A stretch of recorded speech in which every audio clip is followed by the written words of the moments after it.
মা জালা জিবরাইল ইউসিনি বিল জার হাত্তা যানানতু আন্নাহু সাইওয়ারিসুহু।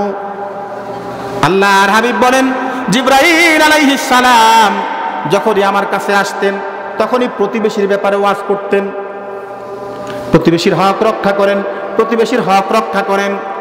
এত বেশি ওয়াজ করলেন, আমি মনে করলাম আল্লাহ পাক রব্বুল আলামিন বুঝি আমাকে এতিম প্রতিবেশীকে আমার ওয়ারিস বানায় দিবেন।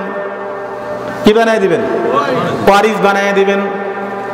আল্লাহর হাবিবকে একজন যুবক লোক প্রশ্ন করলো, ইয়া রাসূলুল্লাহ, ইয়া হাবিবাল্লাহ, কাইফালি আন আমালা আন আলামা ইযা আহসানতু আও ইযা আসাতু। ইয়া রাসূলুল্লাহ, ইয়া হাবিবাল্লাহ, আমি কিভাবে বুঝবো আমি ভালো কাজ করছি নাকি খারাপ কাজ করছি?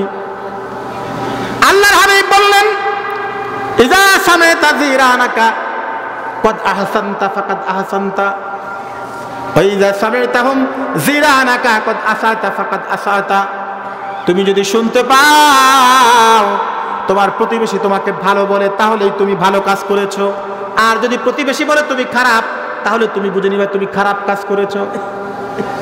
প্রতিবেশীর সাক্ষীতে কিয়ামতের ময়দানে কোন মানুষ জান্নাতি হবে, কোন মানুষ জাহান্নামী হবে। কার সাক্ষীতে?